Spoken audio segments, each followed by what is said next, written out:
How to fix Dungeon Stalkers crashing on Steam. So first you want to right click on it and then go to properties, and then under launch options in general tab you want to type -dx11 like this.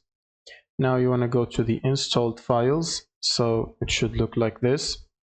Installed files, and then click on verify the integrity of game files and wait for this process to finish.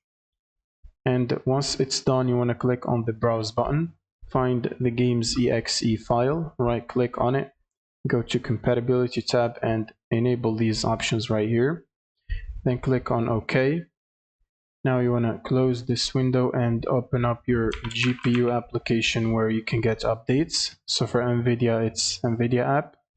Then you want to go to the drivers section and check for updates and make sure to download and install the latest GeForce Game Ready driver. And once you do that, you will most likely be prompted to restart your computer. And after restarting, before opening Steam, you should launch it as administrator by right-clicking on Steam and clicking on Run as admin.